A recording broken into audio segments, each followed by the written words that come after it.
Moi,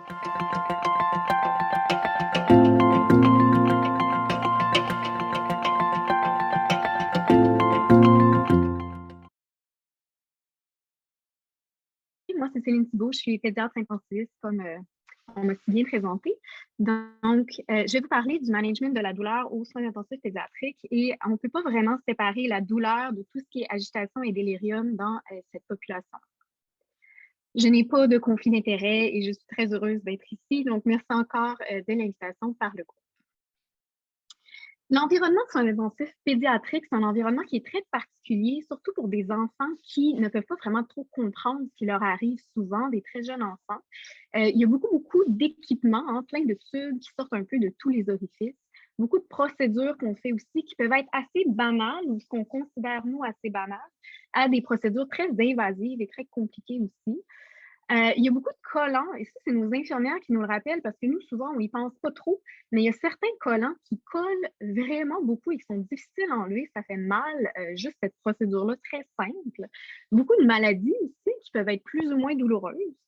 Et après ça, autour de tout ça vient tout la peur, l'anticipation, tant de l'enfant que des parents qui se transmettent et se multiplient finalement ensemble, avec en plus un environnement, beaucoup de lumière, beaucoup de son, beaucoup de gens qui empirent, en fait, qui n'est pas très paisible non plus et peut empirer la perception de la douleur, je dirais. C'est très difficile de séparer chez un enfant petit tout ce qui est douleur, de ce qui est agitation, de ce qui est délirium.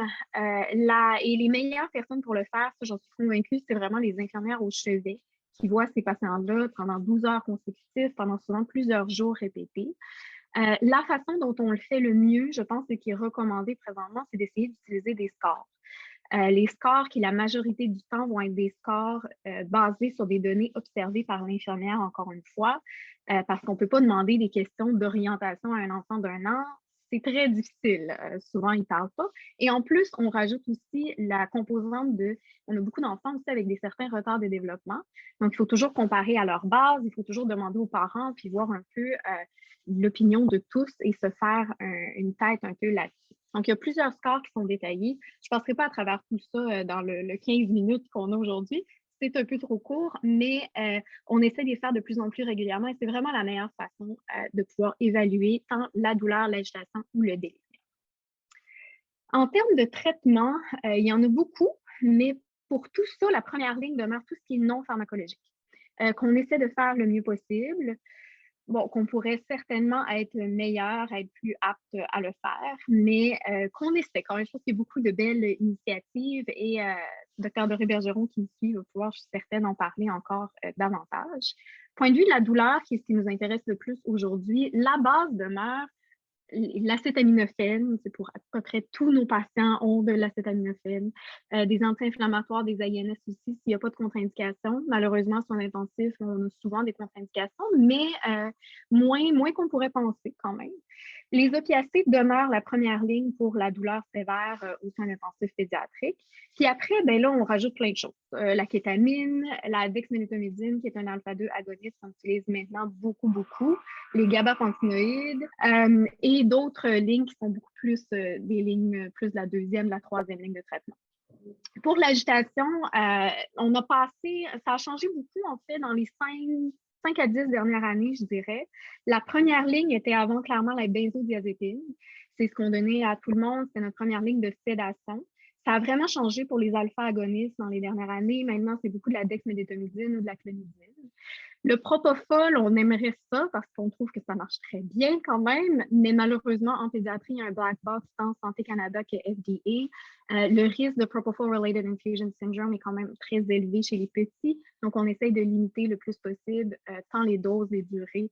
C'est vraiment des patients précis, des patients choisis qui vont avoir ça, mais c'est vraiment pas notre standard. Puis après, bon, l'hydrate de chloral, le phénobarbital, le pentobarbital, tout ça, on s'est éloigné pas mal de ça. C'est rendu très rare qu'on donne ça quand même. Pour ce qui est du délirium, la base, c'est vraiment le traitement non pharmacologique. C'est écrit partout, on le sait, tout le monde est au courant, mais ceci étant dit, on donne quand même beaucoup d'antipsychotiques. De plus en plus, j'ai l'impression, chez Sainte-Justine, on est des grands consommateurs d'antipsychotiques aussi. Je suis en train d'évaluer un peu puis de regarder l'effet de tout ça, puis si ça marche finalement, parce que les études sont très mitigées également. Le problème avec la douleur, bon, de un, on sait, la douleur, c'est pas bon, on veut la traiter, donc on donne des analgésiques, on donne de la sédation, mais plus on en donne, plus on a un risque de faire du délirium. Donc, du délirium, un état d'agitation temporaire, on sait que ça rentre dans l'ordre, mais cette agitation-là, souvent, nous force à redonner encore plus de sédation d'analgésique. Fait que c'est un mauvais cercle là, qui n'est pas propre au PQ en tant que tel, puis aux soins intensifs pédiatriques, qu'on a aussi dans des soins intensifs adultes, certainement, mais qui est très difficile à briser et qui, pour les parents aussi, est particulièrement difficile. Les parents, souvent, le délirium, c'est quelque chose qui les affecte énormément. Leur enfant peut être super malade, puis pour nous, le délirium est un peu on the side, là, quelque chose qu'on considère. Eux, c'est quelque chose qui les préoccupe vraiment, puis c'est la première chose dont ils vont nous parler. L'autre chose, c'est qu'on sait que la douleur en tant que telle va aussi augmenter le délirium, admettons qu'on essaye de ne pas traiter trop avec des sédations, des analgésiques.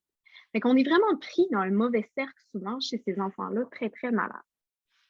Sachant que la douleur n'est pas bon, l'agitation n'est pas bon, bon, est-ce qu'on y va all-in quand même pour traiter le délirium en disant, pour traiter l'agitation de la douleur, pardon, en se disant que le délirium, bah, c'est pas si grave que ça, finalement, on sait que c'est temporaire, ça va rentrer dans l'ordre. Ben, c'est que le délirium aussi, on sait que c'est pas très bon non plus.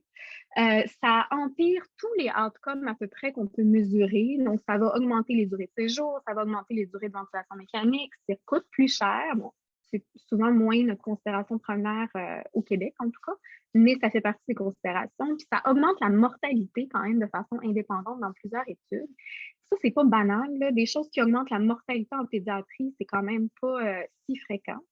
Et il y a même une diminution de la qualité de vie qui a été démontrée suivant le congé à la maison.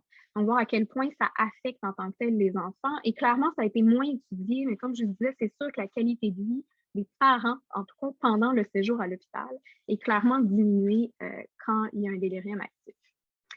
L'autre chose qui va un peu contre l'idée de dire on y va all-in quand même, puis on donne beaucoup, beaucoup de sédation puis de médicaments, c'est qu'on sait aussi que ces médicaments-là, c'est pas banal, puis que de donner des sédations à des patients très jeunes, surtout des prématurés encore plus, mais même des jeunes enfants, c'est associé avec des atteintes neurocognitives aussi. Ça a été démontré avec à peu près toutes les molécules qu'on utilise, là, à part peut-être la dexmédetomidine où il y a plus de données un peu protecteurs, là, neuroprotecteurs, mais les autres, bon, c'est tout un peu décourageant. Ceci étant dit, c'est basé surtout sur des études animales. C'est très difficile de faire ces études-là avec tous les facteurs confondants chez des humains.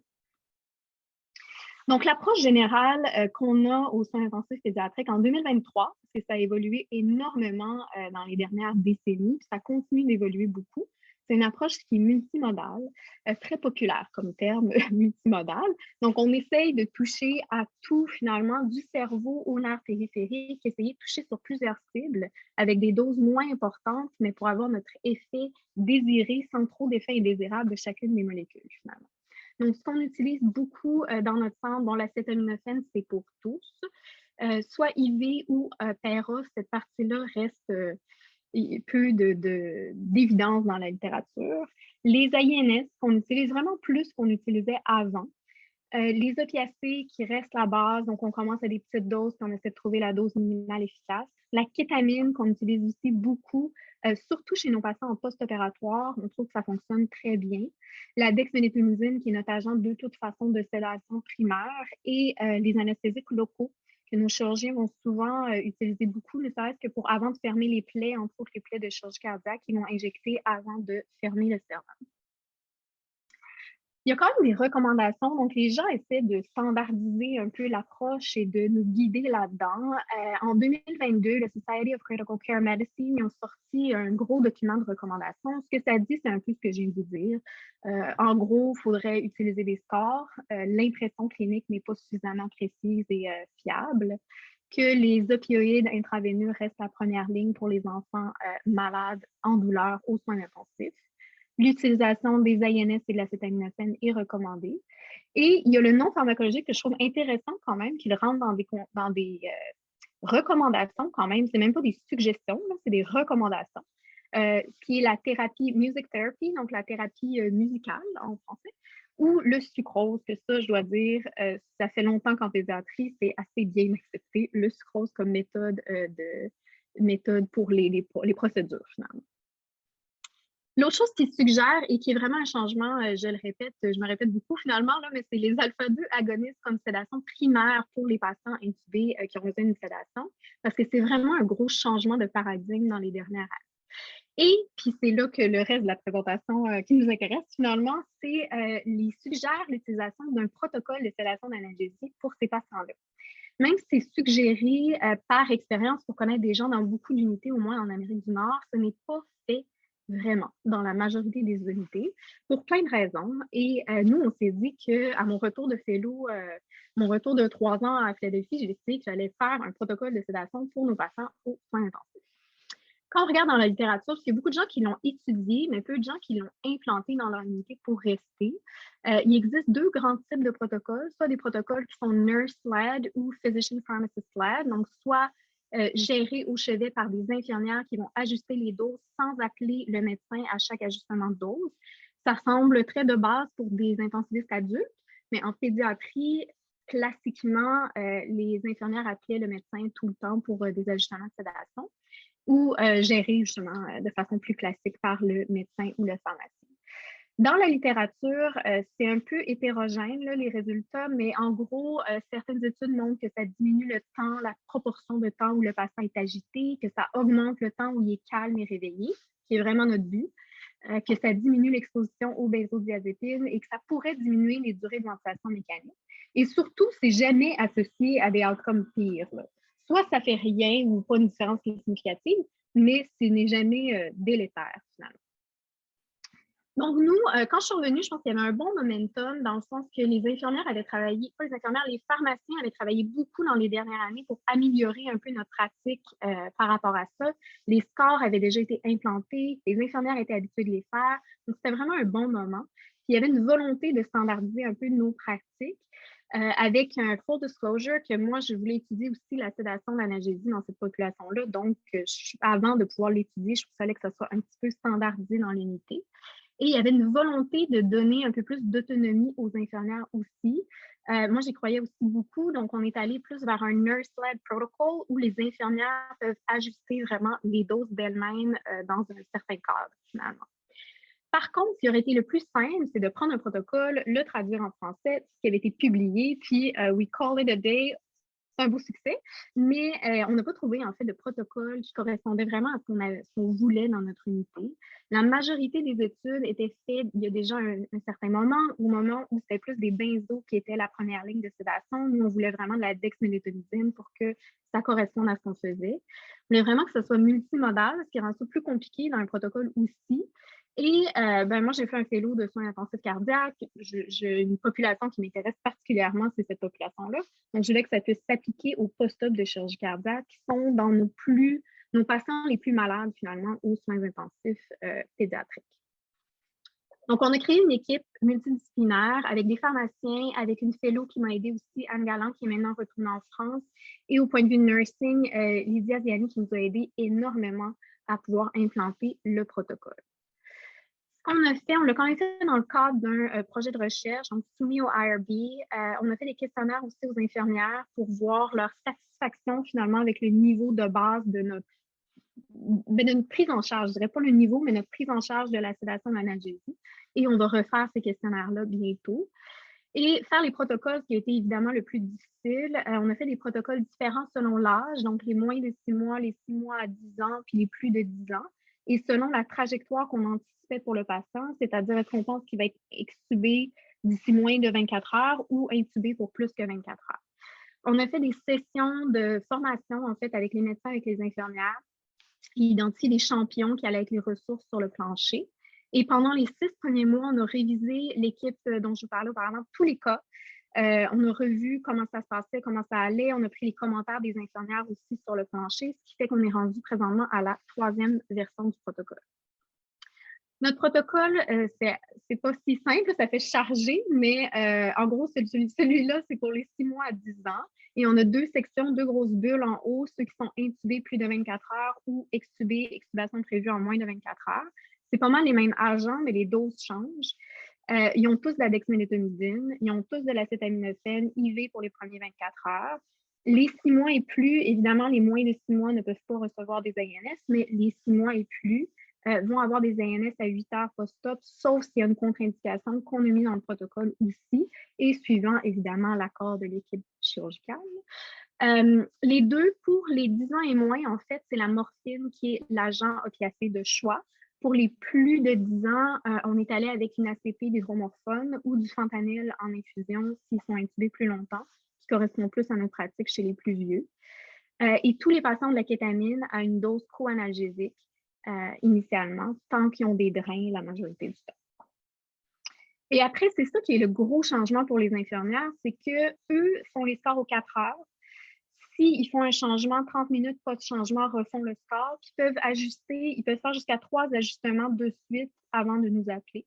Puis là, selon sédation ou analgésie qui est insuffisante ou trop importante, mais là, ils peuvent ajuster, augmenter la dexmédetomidine ou augmenter la morphine, ou au contraire, diminuer la dexmédetomidine ou diminuer la morphine jusqu'à la nette PRN ou jusqu'à l'arrêt de la dex. Et on a mis des alternatives si jamais ça ne marchait pas, là, mais c'est selon avis médical, fait que c'est plus pour aider nos collègues, nos fellow résidents, peut-être un petit peu moins habitués. Puis finalement, on a fait une suggestion de sevrage aussi qui est plus, encore une fois, pour aider nos collègues. Puis ça, j'ai un peu dit, là, nos 3 protocoles différents. Donc, présentement, on est rendu à l'étape, le protocole est bien implanté, les gens sont quand même habitués. On va faire les analyses cet été, puis on va répéter les questionnaires aussi aux infirmières. On avait mis pour notre calcul de N comme outcome primaire le délirium, en fait, parce qu'on espérait le diminuer quand même significativement. Là, dans des soins intensifs cardiaques, c'est décrit du 50-60% de délirium, c'est beaucoup. Bon, je ne sais pas si ça va marcher, à suivre. Puis nos outcomes secondaires, c'était la satisfaction des infirmières, les quantités de benzo, de piacé aussi qui étaient reçues et la durée de ces traitements-là et la durée de séjour. Ça me surprendrait énormément qu'on ait un changement de durée de séjour. Et là, qu'est-ce qui s'en vient après ça? Ben, le protocole en tant que tel, je pense qu'il pourrait être optimisé aussi un peu, mais là, à un moment donné, on a juste arrêté de le changer parce qu'il fallait voir l'effet du protocole aussi. Il y a un certain spillover aussi qui est en train de se produire, même si on ne l'a pas officiellement fait, mais on voudrait l'adapter à d'autres populations. Et il y a plein d'autres questions de recherche qui, moi, m'intéressent beaucoup. Là. Quel est l'opiacé idéal, finalement, dans cette population-là? C'est pas étudié, on le sait pas.